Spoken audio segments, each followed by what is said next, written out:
This episode of Blue Grip Podcast is sponsored by RollKall, off-duty technology for law enforcement.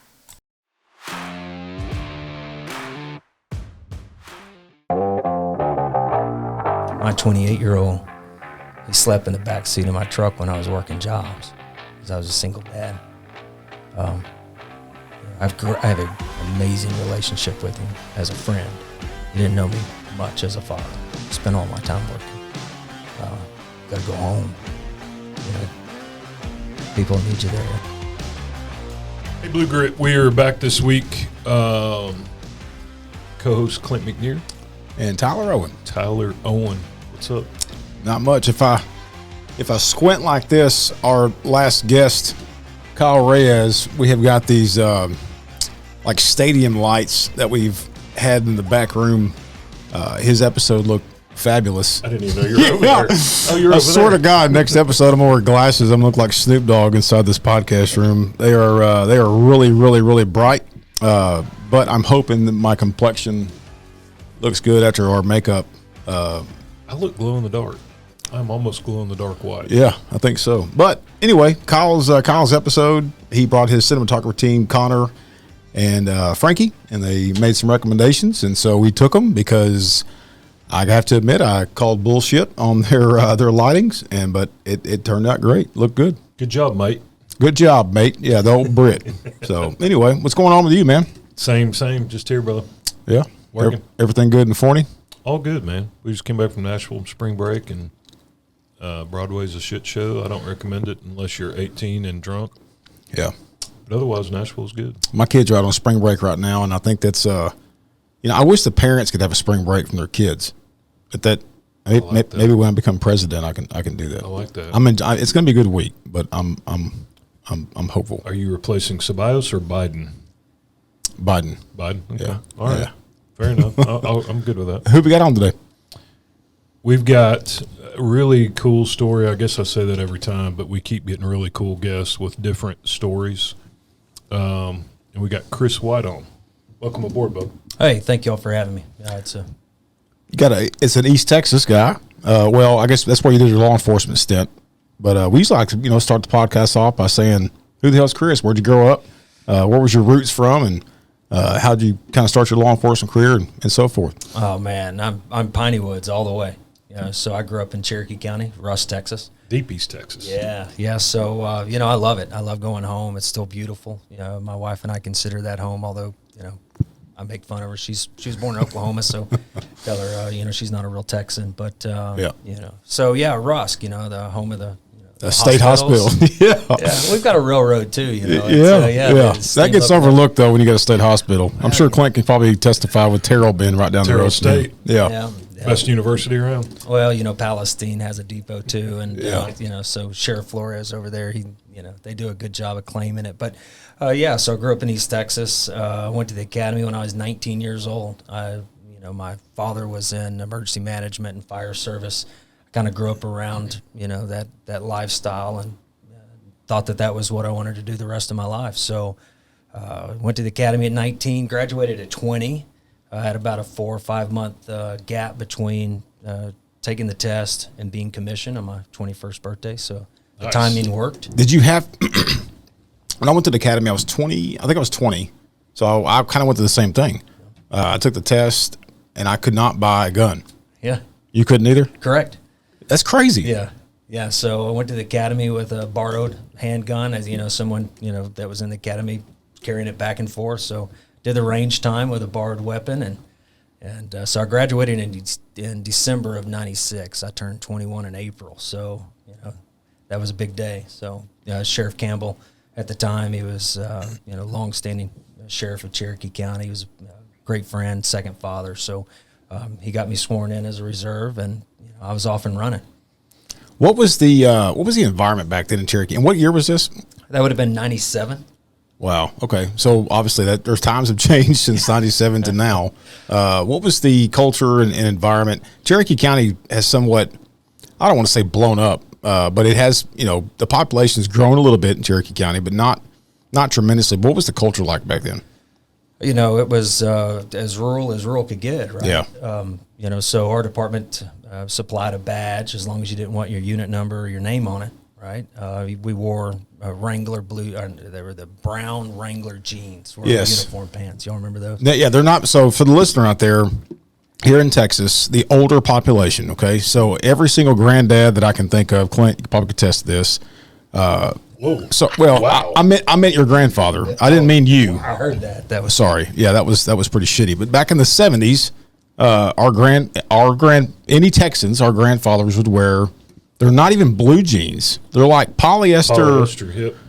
They're stretchy. They're very similar to kind of what the, how can I put this? The skinny jean type today, that right? type of material, right? Yeah, but they're very, I don't know, Bud and Sissy type.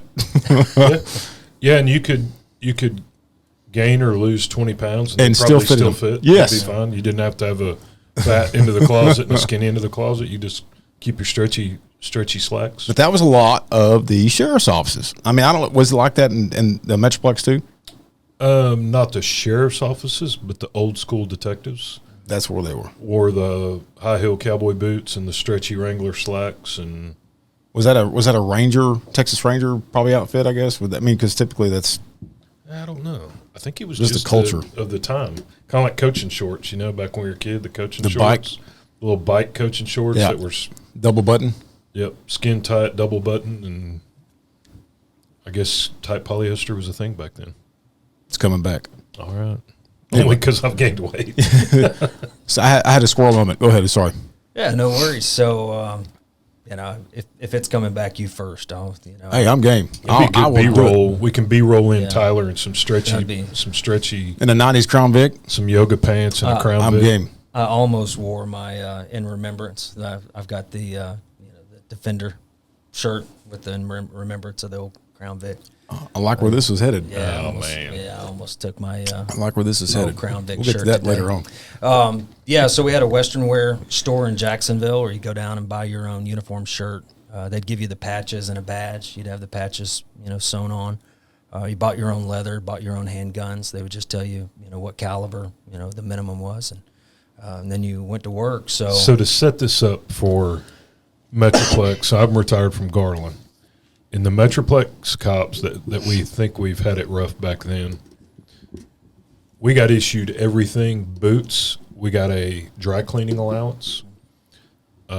New boots. You could go down and get new boots at any time. Our uniforms are all dry cleaned and paid for. So how much you making while you're having to go buy your own rig, your own shirt, your own everything? 97, I made $21,000 a year as a patrol deputy. Wow. That is greatness. Yeah. Yeah, you can't feed shit No. off that. No, You probably qualified for sure did. And took for it. welfare. I proudly took it. Was on WIC with my oldest son, so I've got a 28-year-old. And he was, Protecting the country, protecting your community, and on food stamps. you know what, that cheese was the best in the world. Can't melt it in the microwave, but Yeah. we And it'll cure diarrhea. it will. got baby formula. And Wow, food that's stamps. that's So, yeah. It was on, 21 grand a year and got to buy your own pants, uniform, everything. but I loved it. yeah. I loved it. That's cool. You only know what you know. Right. The Cherokee County is 60 miles long, 36 miles wide. At the time, it had a population of a little less than 50,000 people. So my first year, I was on midnights. We did. We partnered up in the same car 2 nights a week. I guess it was 3. It was Thursday, Friday, and Saturday nights. You'd have a partner on midnights, and the other 2 nights of your week, you had it all by yourself. The entire county alone. Entire county. 60 miles long, 36 miles wide, lots of cows, lots of trees. Getting Western, baby. Was there ever a time where I know you and I've talked about this off camera? Is that I worked in Jefferson for a little bit, and so sometimes the deputies would go home at 2:00 a.m., and so the PD, we would have to respond while they woke the deputy up. Yeah. Did that ever happen in Cherokee? It was actually the opposite. So, we were 24 hours. Jacksonville, Texas was a 24-hour department.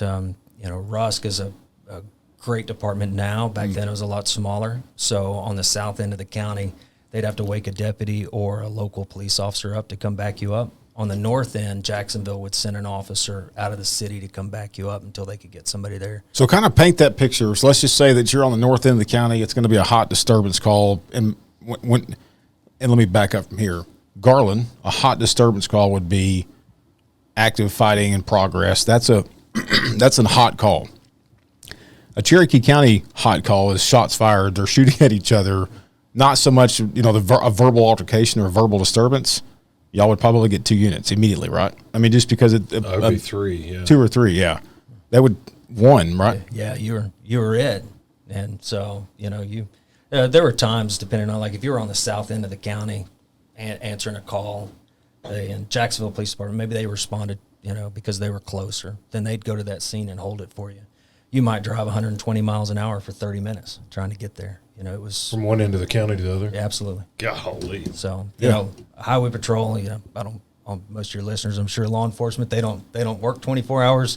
Normally, especially not in more rural areas. So you don't have game wardens or highway patrol out there helping either. So you just kind of did what you could, and everybody made sure you got home. Wow.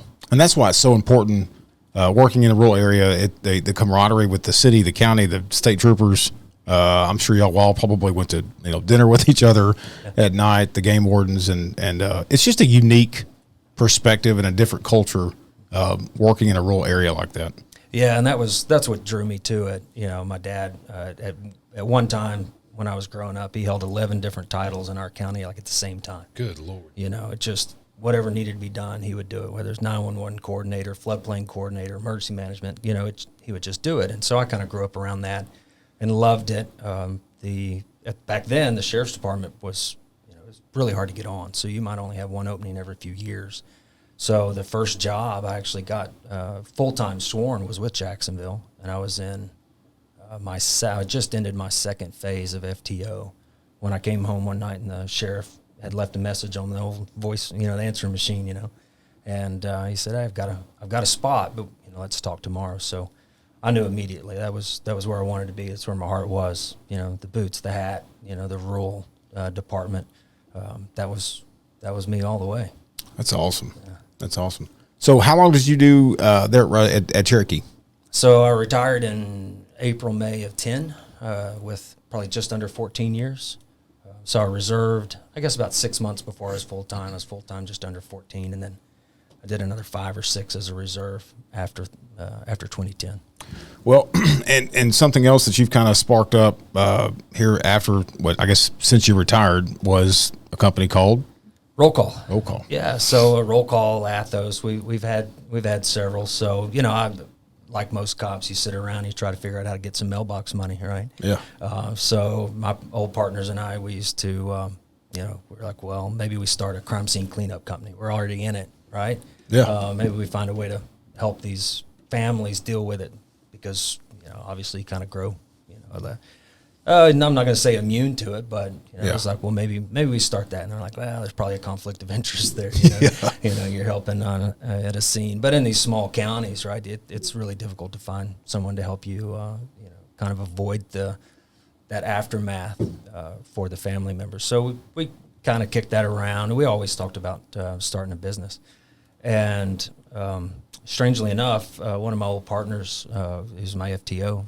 First phase in Jacksonville, he went to work in Mesquite, and he was talking one night, I don't know, probably in 2002, 2003, maybe somewhere around in there. And they had all these off-duty jobs that they would put in this 3-ring binder. Someone would call in and put in a binder, and you could go in there, flip through, find the job you wanted, rip it out, and go work. And I was like, well, do y'all fill all the jobs that you have? And he's like, oh no, man, there's lots of jobs that just never go fill because nobody wants them. And in Cherokee County, that part of East Texas, it's all the space between Tyler and Lufkin for anybody looking at a map. I was working off-duty jobs for $12, $15 an hour. I was helping a buddy of mine had a contract, mowing cemeteries, right? Weed eating tombstones. So I was like, hey, I'd come to Mesquite and work some of these jobs, that nobody else wants. If they're $20, $25 an hour, I'll drive a couple hours and go do that. And he's like, no, man, they're only in the squad room. And so that was back in like the Yahoo Messenger, the policeone.com, back in the forums, where everybody was in there. I said, well. Chat groups. What year was that? I'm thinking around 02 to 03 maybe. Okay. I was like, man, I wish somebody would put it like on policeone.com where you could see those, and that, for the jobs the local cops don't want, I'd be happy to take their leftovers. And so I guess the original idea kind of stuck there. And, at the sheriff's department, so I was on patrol for a few years, and then I became an investigator. I was a crimes against children investigator for 6 years. And then I moved into lieutenant, and then ultimately retired as a captain in CID. Captain in my department, man, it really just meant I got the first cup of coffee in the morning. We were really small. We had 7 investigators at the time, so you just kind of did everything. And, I would take those requests that would come into the department, somebody looking for security on a pipeline or, at a traffic control on a road and bridge construction. So I would do that. I was somewhat organized. And then around 05 or 06, I had a pipeline company that, was helping coordinate and schedule cops for. And they said, well, we want to start writing you one check. This project's going to go on for a year. And obviously in Texas, you can't do that. So got licensed in 06, early 07, and we were off and running. So, RollKall was ultimately born in 2012, 2013, but I started my first service company in 2006. Had you already left law enforcement, or were you kind of rolling with that first iteration of the company, and then when it got busy, you exited law enforcement?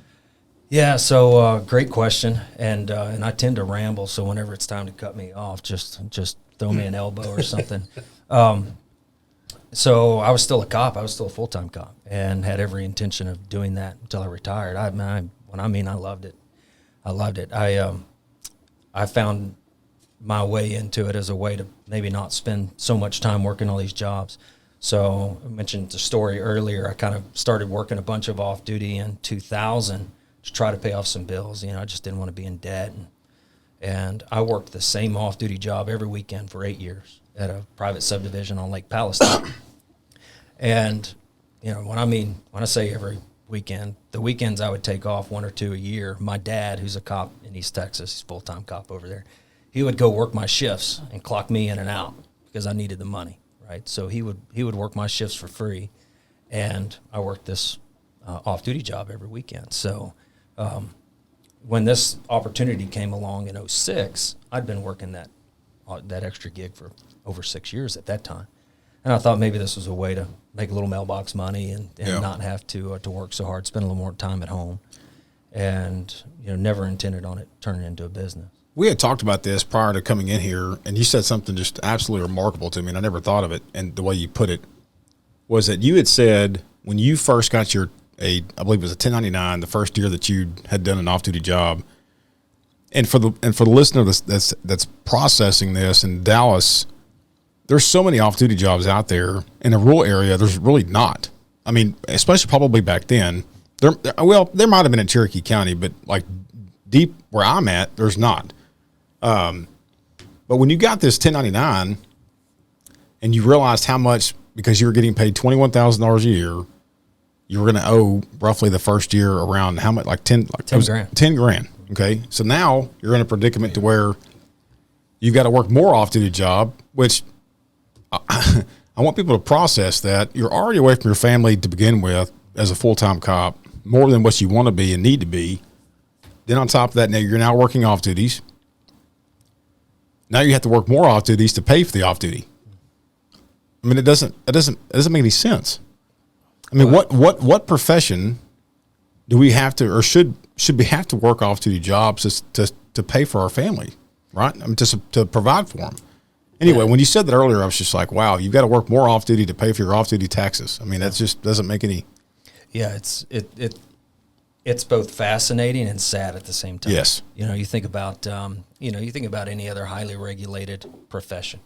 Like if your brother-in-law was, maybe did inspections for a big city, right?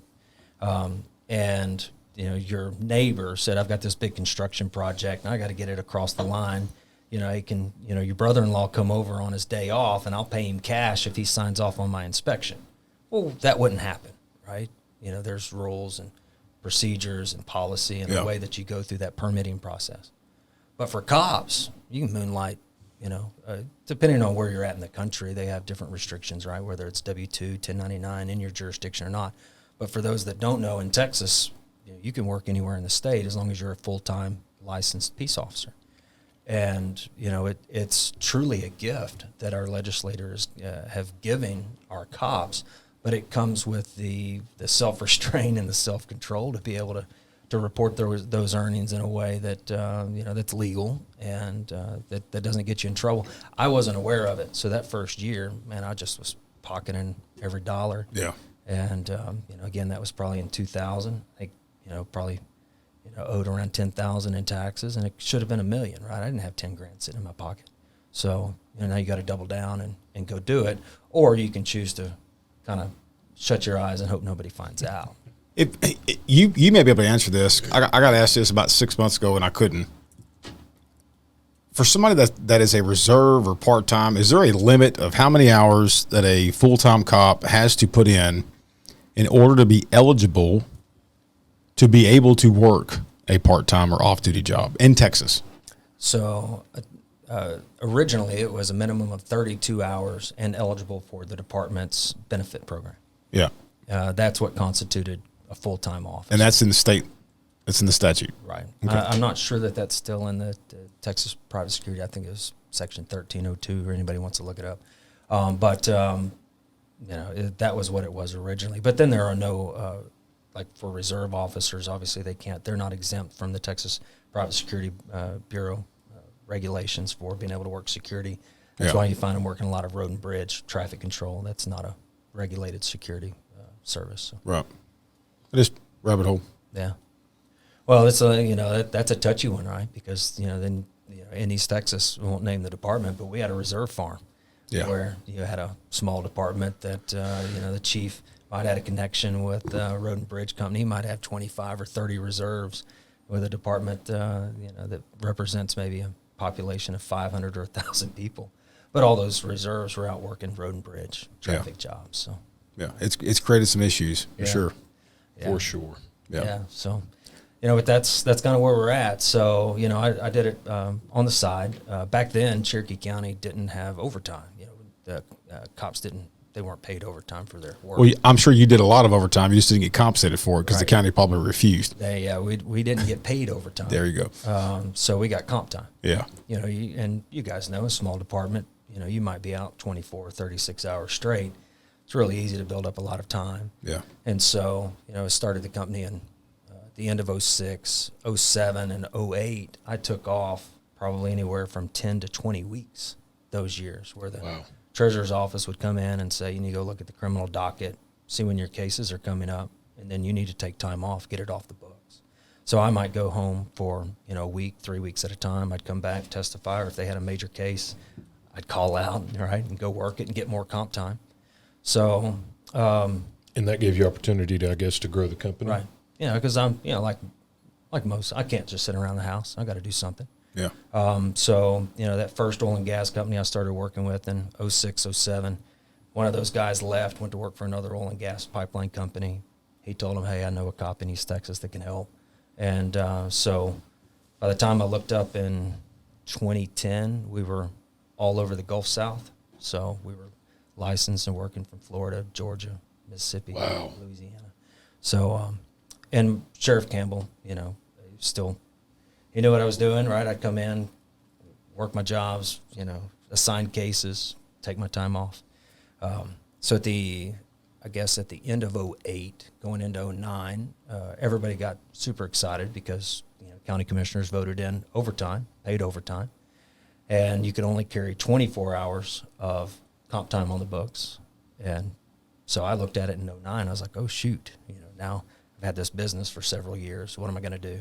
So am I going to kind of stand up and, go get a job, or am I going to sit down and hold my comp time in case I get a job? Did you realize at that point this company is solid?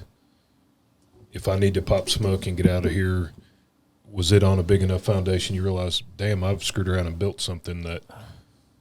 I dreamed about it. I sat there with I loved my department and I loved my community, but I sat with a resignation letter in the top drawer of my desk. All I had to do was date it and sign it. By the probably around 07 or 08, and I've got a follow-on story for that. But I thought, this is going to be something. One of my absolute favorite guys on the planet was my old chief deputy. He was my sergeant when I was on patrol, and then he was my lieutenant, and I was a sergeant. And then he was when I became captain, he was my chief deputy. And I'm going to tell a story on myself, but I had the best career ending ever. He came in as chief deputy there towards the end, about a year and a half before I finally retired. He said, "Chris, are you leaving?" And I said, "Yes, sir. I'm going to leave." And he said, "Are you leaving tomorrow?" And I'm like, "No." And he said, "Quit fucking acting like it." He said, "As long as you're here and you have that seat, I need you to do this job." And I got chills, brother. We went to work. He kicked me in the ass when I needed it. That last 18 months, we wreaked havoc. It was awesome. And to the point where I was working a job, and I was setting up a job in Arkansas, and my lieutenant at the time called and said, "Hey, we got called out on a deal. Investigators are going to look for some evidence that they thought they knew what part of the landfill in Jacksonville, Texas it got dumped in. But my investigators were out digging through a landfill, and I was at a hotel bar in Little Rock getting ready to set up a job, and I was on my time off, right? But I knew that night that I couldn't have my cake and eat it too. And so I drove back to East Texas the next morning and shut my sheriff's office door and cried like a baby and retired. So that was how I knew. That was when I knew it was time to go. Yeah. A lot of guys don't have that self-fortitude and I guess self-awareness to do that. We were just talking about this the other day. There's a book written by a samurai, actually, and the book goes on to talk about knowing when to lay your sword down, knowing when that it's time to give it up and it's time to step aside and allow somebody else to step in. And it sounds like, obviously that was your time, but man, hats off to you for doing it, for recognizing it, this law enforcement draws two types of people, right? Those that, I'll say it, those that are bullies and those that were bullied, perhaps, right? Thankfully, it's a profession that's full of mostly people that want to defend and protect others. And when you hear that calling, when you start doing the job, you can lose some of that. You start, we're talking about taxes and things like that earlier, where you start to justify it. It's like, man, I'm out here giving it everything I got. I'm rolling around in the ditch for people that don't even care. And then you're like, well, maybe I don't need to report those earnings. Why shouldn't I? Because I don't get paid enough over here. And mentally, you kind of start self-justifying that. And for me, that was a slippery slope, where I could either choose to continue down a path that I knew benefited me personally, or I could kind of jump and take a risk, but then not look over my shoulder and worry about whether people were disappointed in what I was doing. Yeah. I like the fact, years ago, law enforcement was a 30-year, 35, 40-year career. For numerous reasons, law enforcement now, people are barely limping across the 20-year mark to get to retirement. And I get a ton of phone calls. I retired pretty young to come to work for Tmpa. I was 41, about to be 40, or I was 42. I had 23 years in. I started 19. But left young, just turned 42, I guess. And I get a lot of people call and ask questions, and I was one of those guys too. Who's like, well, what do I do? Because the only thing I know how to do is arrest people. I was that guy. I don't know how to do anything at all, other than put bad guys in jail. And with law enforcement the way it is, and more people looking to pop smoke and get out at 20 rather than do 40 or 38, I love people getting to hear a story that, because your company now, how many folks do you contact across the how many officers across the United States do you contact? So RollKall has 60,000 cops on the platform. And, across the entire United States, Hawaii? Yeah, from Hawaii to Massachusetts down to Miami, right? So. No college degree? No, I'm a JUCO dropout. So guys, girls, you got a deep East Texas rural deputy who has an amazing headquarters. I've been in his headquarters up there. You won't find a more beautiful facility, professional staff, people taken care of. It's a success. It's a hell of a success story. Yeah. For people that are thinking, dude, I got 19 years and I've got to find something to do, and I don't know what the hell to do except, put people in jail for DWI. Figure it out, because it's in there. Everybody's got it in there somewhere. I don't have 3 minutes of college. I'm not successful. I'm still trying to figure out what the hell I'm going to do when I grow up. But you can find a way out. You said some really nice things, and I appreciate that. Man, I deflect all of that. Absolutely. I do truly believe cops are trained from the academy to be entrepreneurs. I think every cop, listening, and every cop that's on our platform, I think every one of them has the ability that they learn through this job to be successful business owners. There are some struggles and hurdles, right? We can kind of get into those, but it's trading today's for tomorrow's. The only thing I would tell them to avoid is sales. I don't know that I've met a cop that's good at sales yet. After doing that job, it's you get used to telling people what to do, right? And then then you start asking, and so sales is usually a pretty hard transition. But you make a great point. Cops make good entrepreneurs, because you'd mentioned it off camera. Just about everything we show up to is it's a hot mess. It's on fire. Nobody's happy. We have to fix it pretty quick. Everything you show up to requires very quick problem solving. And so it creates decisive people making smart decisions, quickly gathering facts. I've never thought of it. You said that off camera. I was like, damn, that's pretty. Yeah. I've never thought about that. It's the truth. I see it all the time. And generally, cops are loaded with common sense. Mm-hmm. You don't have to have a master's degree to be a good cop. Most cops you find have 2 pocketfuls of common sense, which will get you a long way down the road. We've worked with, I'm like a cop groupie going into some of these departments. I won't list them by name, but some of the largest departments in the country, I get to work with. And I'm in there taking selfies, in front of their, logo out in the lobby, just because it's so freaking cool. That's cool. Particularly coming from where I'm at. But, what you find is that's universal. That ability, what they learn how to do, cops across the country are developing those skills, and that is what being in business does. So, it's self-control that generally kind of gets in all of our way. It's why 99% of businesses fail. It's because you start making a little bit of money and you think that life's going to be like that forever, and so you're not planning for it. You're not thinking ahead, and it's that impulse control. If you can get a hold of that, you can do anything, absolutely anything.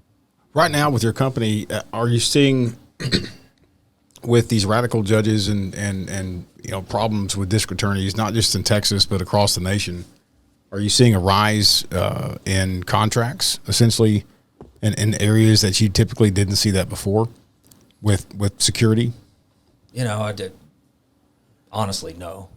It's the same. It's the same. Look, we did a national study a few years ago. Only 5% of the businesses that we polled even knew that you could pay an officer to come work a secondary employment or an extra job at their business. Most people, when they go to like a Taylor Swift concert, American Airlines Center in Dallas, they see cops directing traffic or in the hallway. They think those cops are on duty. Yeah. They don't know that it doesn't matter if you're in D.C. or in Miami or in Dallas. Most of the time, the recipient of service, the venue or the event organizer, they're reimbursing the city directly, or they're paying the officers directly for that service. Yeah. And they don't know it. They just see a cop in uniform, and they don't know that they're off duty. And so we talk about it all the time. These cops are in our uniforms. They're wearing our guns, our badges. They're in our cars. But they're being paid directly by a recipient of service. And so what is the obligation that the community has to have insight and knowledge about where they're working and, under what kind of circumstances, how many hours they're spending. So we don't see a drop-off or an increase, right? Because I think still very few people know that cops do that it's such a big part of their moonlighting. But they're doing it all over, man. Some of these departments, we go into work and they think, yeah, we're doing around 5,000 hours in a department. You get in there and they're doing like maybe 5,000 hours a month. They might be doing 25, 30,000 hours a month. They just don't know. So officer fatigue is obviously a major issue that Huge. I think we're not talking about enough. Yeah. Again, my granddad was a reserve cop in Luling, Texas, way back in the day. My dad's a cop in East Texas. I'm not trying to hurt anything, but we shouldn't have cops working 24, 36 hours straight and then getting in a car and going to a hot scene. So. Well, and you bring up a good point to kind of segue into this. Every single person that I know with this organization that I'm fixing to mention has just been, they're truly dedicated to the mission of law enforcement, the brotherhood, the sisterhood. And not only do you have this company with, RollKall, and then obviously your dedication with previous law enforcement experience, but you're right. These cops that are exhausted, you yourself went through physical fatigue. We talk so much about physical fatigue and physical fitness and stuff like that, but it's also the mental aspect of it, the mental anguish and the mental, stress levels of having to pay that tax or having to pay or to work all these off-duty jobs. Is that one of the reasons why, for those that don't know, the listener out there, that you also serve as a board of director with Copline? Is that one of the major reasons why you wanted to get involved with that organization? Man, this will be part of the interview where I cry, I'm sure. I'm honored to serve on the board, but I told Stephanie, the founder, Stephanie Samuels, said, you're going to get everything I've got, and nobody needs to know my name, because I wound up becoming a fan from afar. I was seeing what they were doing. I was following it online, and, was wishing that I had that type of resource when I was a cop. I had a pretty traumatic incident, not physical. All mine was emotional there towards the very end of my career. I'm sure we all have that one where you can hear it, see it, smell it. I've carried that for a long time. And so I was a huge fan. I was sitting there in my office at the house one day, and so I was like, I'm just going to reach out. So I typed an email like on the contact us page, and I said, hey, this is Chris. It's kind of what I do. If I can ever be of any help, I'd love to, talk to somebody. And Stephanie immediately replied. This was maybe 10 o'clock on the East Coast, and she was like, I'm here. I don't think she sleeps. I don't think so either. So she said, I'm here. Can you talk now? I'm like, heck yeah, let's talk. So we wound up talking for like an hour and a half that first night, and just absolutely love the mission. And we have another nonprofit that my son and I started with a couple of friends. It's called Tmpa. In East Texas, we used to have like an area department shooting competition every year. The former DA in Anderson County used to put it on, and it was just a big event every year. You'd come and kind of have this barbecue pit, and you'd shoot. And, it's kind of the Ryder Cup. If you won the trophy, you had to bring it back the next year and defend it. And so we wanted to do something like that for cops, and we work with thousands of cops in the Houston area. And so we started putting this event on down there 2 years ago, and we used Copline as the main donation Nice. that we're raising funds for the charity. And got to know her more and more through that, and they had a seat. I told her I didn't want it, certainly didn't need it, but I love telling Copline's mission. I put it very simply. To me, Copline gets cops out of their driveway and into their living rooms. I didn't serve in the military, so I don't know what that's like, and I have mad respect for being embedded in these horrible situations for months on end. But I can tell you my worst day was in between my house and my church. So every Sunday when I dressed my kids up, got out of my house to go to church, I drove right by my worst day in law enforcement. And I think that's the difference for first responders, is that we live and work in the communities that we serve in. And so I'm not troubled by months of horrible memories being attacked and 10,000 miles away. But you also drive by, I was like, yeah, that guy blew his head off there, and yeah, this guy tried to get my gun and rolled around in the ditch here, and yeah, that's where they found that dead kid over there. And you live in that, and those memories you can't escape in these communities. So I think Copline fixes that. I don't know that it fixes it. It's probably not the right. It helps. Well, and the cool thing about Copline that I learned, all the field reps go through the Copline training to take phone calls, and as cops, we're fixers, and so we want to fix everything all day at work, and then we go home, and the wife and kids come to you, and you want to fix it now, and you do this, and it'll fix that, and you go over there, and that's going to fix that, and we don't ever know how to fix ourselves. And one of the weird things about that week-long training with Copline is I've taken a bunch of crisis calls as a field rep. More than half of our legal calls are not legal calls. People are in a crisis. Yeah. Or their legal issue began out of a crisis because some internal shit that they didn't fix. But the weird thing about, to your point, is during that training, one of the best training I've ever been to, is they said when these people call you, quit trying to fix their shit on the phone. Yeah. Listen to them.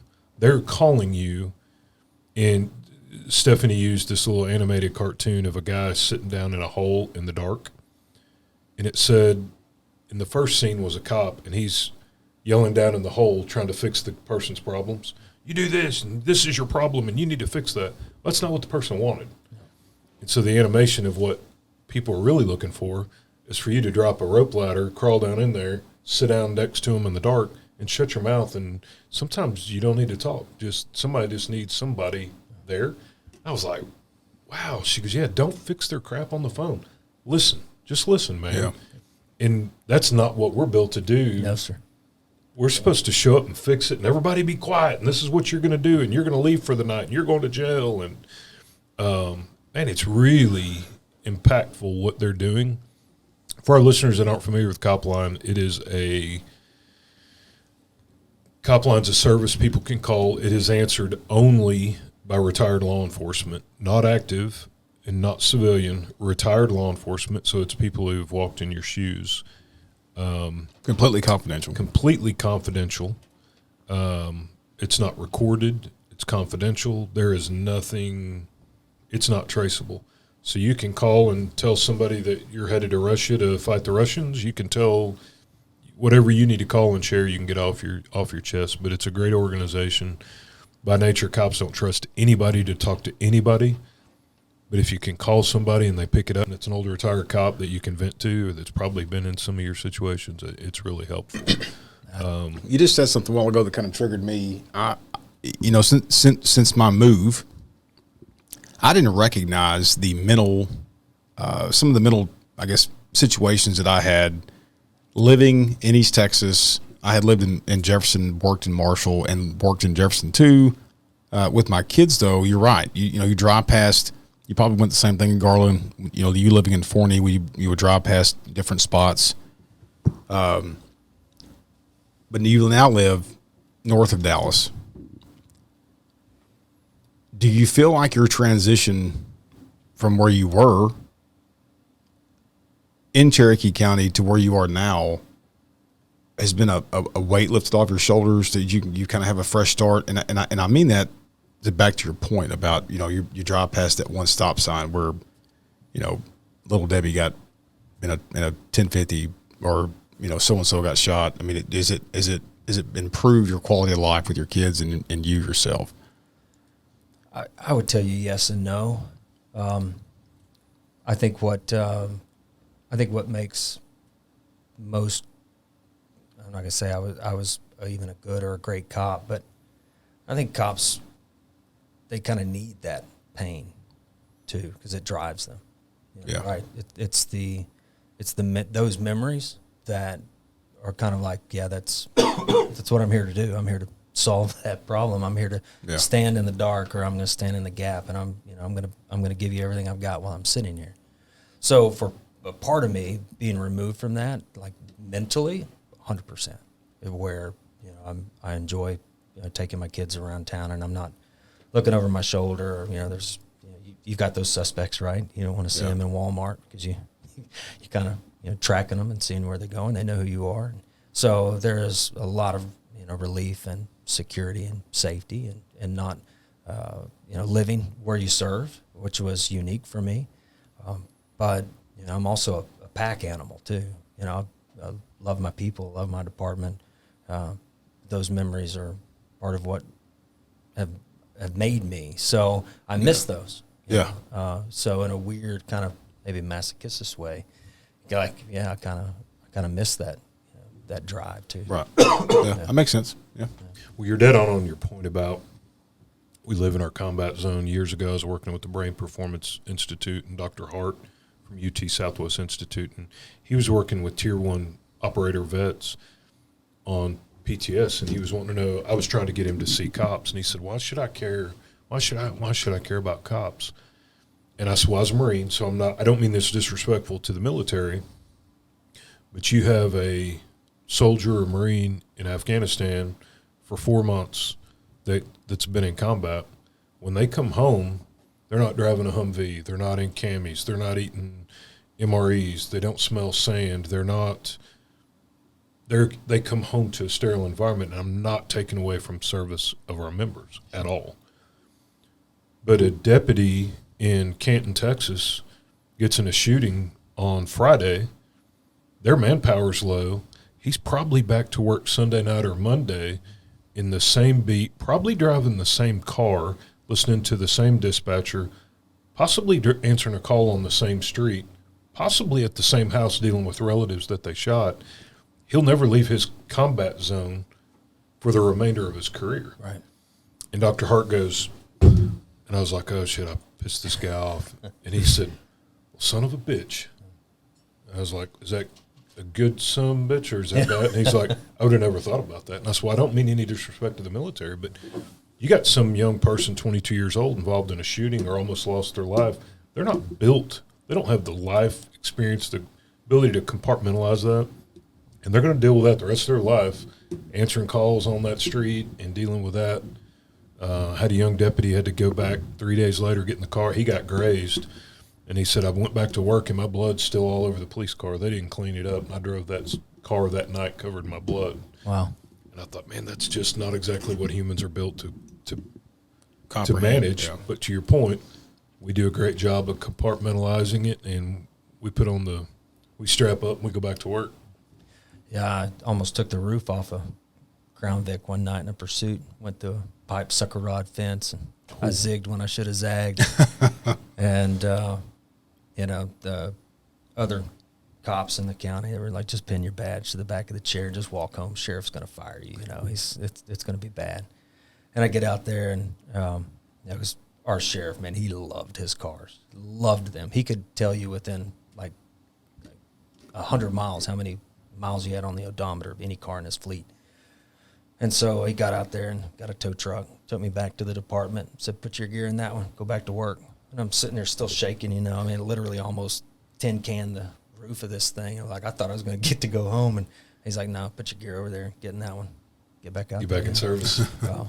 But, so I'm not fired? Yeah. It's like, at that time you didn't know what was better or what was worse. So, but you think about that for our men and women, and it's not just cops, right? EMTs, firefighters, nurses. Yeah, they're picking up the aftermath of our society's worst days, and then they go home and they're supposed to cook dinner, play baseball, go to a birthday party, smile and laugh, and pretend like you didn't just do what you did a few hours ago, and because you truly are removed from your worst day by only a few hours before you're interacting with your family and loved ones again.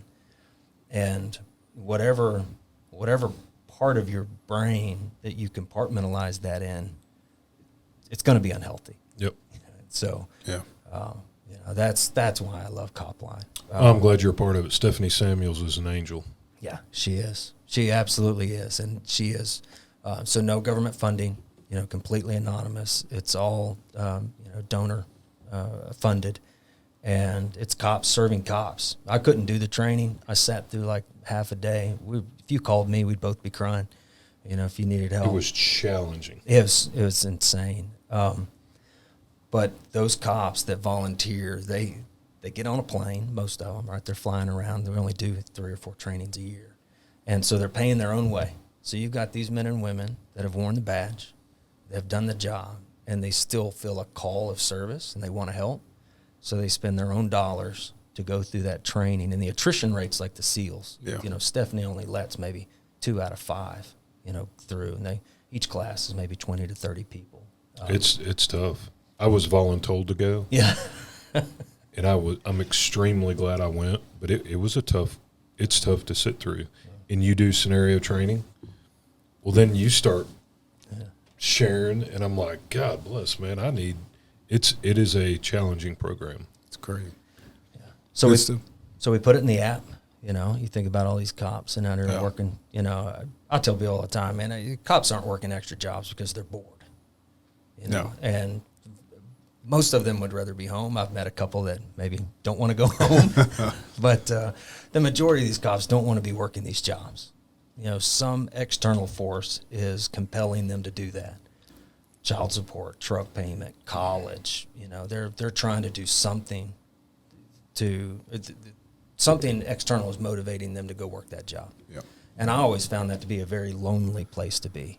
And so that's why we had integrated the number and the information, and hopefully during that downtime when it's quiet and, you know, those thoughts creep in where you really need somebody to talk, we just want people to know about it. Yeah. Yep. That's awesome. Yeah. Well, I think we've covered everything we wanted to cover. What do we miss, Chris? Cops and business, right? There is life after law enforcement. It is the most honorable thing I've ever done, and I think anybody could do. It takes a certain type of person to go do that. There's life after law enforcement. It's scary. The majority of the time, and I tell people they're transitioning out of law enforcement. They're like, what do I expect? I'm going kind of into corporate America. Maybe they got a corporate security job. They're a security director or a manager somewhere. And they said, what can I expect? And I would tell them, I think the hardest part is that there will be things that happen in the commercial world that never rise to their give a shit meter. They're just not going to care. There will be people running around the office going, oh, this is the worst day ever, and oh my gosh, and they want you to be, you know, anxious and excited over it too. But after a career in law enforcement, you're like, that is not a problem. Yeah. Right. That's all you got? Yeah. I said, you have to develop a certain level of empathy for the people around you that haven't seen and done what you've done, because they're going to need you to respond, but someone's going to have to remind you that, hey, in our business, this is a problem, and you need to address it because you're numb to it. The things that people are worried about, it just doesn't register anymore. Right. That's a great point, life after a cop, because I can't tell you, I've been at Tmpa 12 or 13 years. I can't tell you how many people I've heard out of their mouth go, I don't know what I'll do if I'm not a cop. I don't know what I'll do. Being a cop defines me. And I'm like, a piece of metal worn on your chest, if that's all you have in life, if that defines you to the bitter end, you're missing out on a lot of life. You should define what kind of cop you're going to be, but the little piece of metal on your badge, that shouldn't be the whole that defines, that encompasses all of Clint's life. Outside of that, he's nothing. You better have some other things on that. Hobbies, family, friends outside of law enforcement. There's a bigger life out there other than the police world. In my first several years, I didn't know that. I listened to the radio off duty, and I would only hang around with cops. And, man, there's a bigger life out there. There's a bigger life out there than that. Social media is now restricting our network into smaller and smaller and smaller groups. You know, algorithms and all this stuff, whether it's Instagram, Facebook, X, right, whatever it is. And so your exposure to other people and other ideas and other opportunities as a cop today is getting smaller because your group, when you go to get online during your downtime, it's maybe you're into, you know, woodworking and mountain biking, or you're going to get cop feeds, you're going to get, you know, carpentry, and then you're going to get mountain biking. Your echo chamber. Yeah, so if that's all we're doing as cops and we're not encouraging each other to get out of those networks, to be able to, you know, to have that opportunity to build that business, and, you know, and it's got to, not gonna say it has to be in service, but that's where cops' hearts are. Yeah. You find a way to help people, whether you have a badge on or you've got a clipboard in your hand, you find the same fulfillment. Yeah. It feels just as good, so. How old are you, Chris? 48. What would 48-year-old Chris tell 15-year-old Chris? Go home more. I should have gone home more. I love where I'm at today. My 28-year-old, he slept in the back seat of my truck when I was working jobs because I was a single dad. I have an amazing relationship with him as a friend. He didn't know me much as a father. I spent all my time working. You got to go home. People need you there, and I've always been driven to do more, or, do the next thing. But I sure would love to have some of those weekends back because I can't remember what I spent that money on. Yeah. A lot to be said there. You've done a whole lot to be 48. What has been your very, very best day you've ever had, and what's been your worst day you've ever had? My best day, walked into the police department, arrested a uniformed cop. Crime against children. Wow. And stood up, disarmed, handcuffed, and walked him out. A piece of crap. And that was my best day. It was my favorite of them all because I'm a blue line cop, but the blue line does not cover immorality, illegal, or unethical behavior. Preying on kids, good Lord. To me, the blue line connects. It's an emotional connection between men and women that have done that job, and they know the toll it takes. Yep. That's what it is to me. Worst day, saw a case as a case number and forgot that case number was assigned to 2 dead boys, and I was emotionally numb to the family that it impacted. And I didn't do anything wrong that day. I just didn't have empathy for the situation they were in. And, long story short, these 2 boys had passed away. ER cleared out. You got to go in there and bag them, do all this stuff. And there was like a 3-year-old on the left and a 5-year-old on the right. The door into the ER was in the middle, and I was crimes against children for years, right? I thought that I had it. And so, it was pretty cut and dry. I know you're not supposed to let the family in, but, this mother was pretty upset, and her father, the grandfather, was like, she just wants to see him. And so, okay, did my part. And I was even so cocky that I told the other investigators, I got it. Don't worry about it. I'll log down the clothing, and I'll do all that. Well, I let her in after I was done in the middle, and she looked left at her 3-year-old, and she looked right at her 5-year-old, and just collapsed. Because which one of your dead babies you going to go hold first? God bless. And those beds have wheels, guys. It'd been really easy to push those things together. And the sound that left her lips, I'll remember to the day I laughed. Anyway, that was my worst day. Yeah. Because I didn't have empathy. I wasn't thinking about the people I was serving. I was just thinking about how strong I was, that these poor, souls emotionally didn't bother me. And at the time, I took a lot of pride in that I was able to do that job, and I didn't superimpose my kids' faces on them, and I thought that made me special. And so. It's a fine line to walk, because to cope through years of working crimes against children, crimes against persons, you got to compartmentalize a little bit. But that's a slippery slope. People used to ask me, how do you work homicides? And I'm like, that body's a piece of evidence. Is how I got to look at it. Yeah. I don't want to walk in there and think about, is that a dad or a son? Or is that is Right. that somebody's grandson? Or I looked at it as that's a piece of evidence laying over there. And that's a cold, sick way to do it. But that was my coping mechanism, to not allow myself to start trying to get emotionally attached. And some of them you can't help it, but it's a slippery slope. It's a balancing act. Yep. Yep. Well, we like to end each episode with 3 rapid fire questions. We don't have one of them. We're not asking them. Oh, we are 100%. No. Let's do it. Yep. Let's wrap this up. All right. What is your favorite line from a cop movie or your favorite cop movie? Favorite cop movies have to be Lethal Weapon. Oh, yeah. Yeah, that's a good one.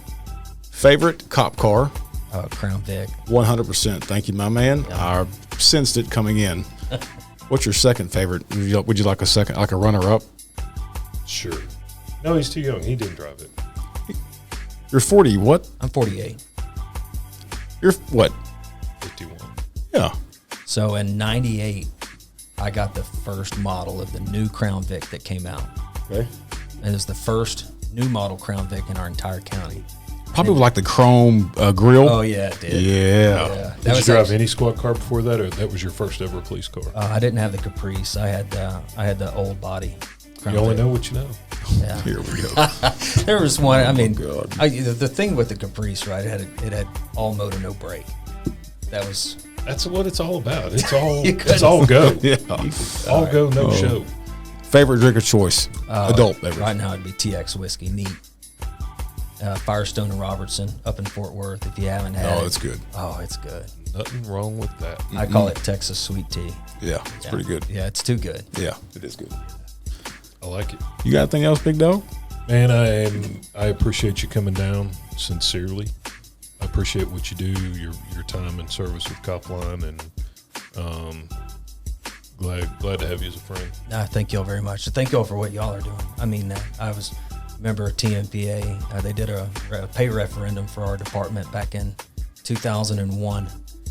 Got my pay up from 21 to like 32. I'll give me a 50% pay raise. Nice. Damn. So Tmpa has been there for me. I'm a huge fan. Rejoined a couple of years ago, so I'm still a member. But they've just been there for me. So thank y'all for what you do for cops. You know, that's we need more voices out there, and what y'all are doing is pretty cool. Yeah, appreciate you, man. Thank you for coming on. Yeah. Well, I guess this about wraps it up.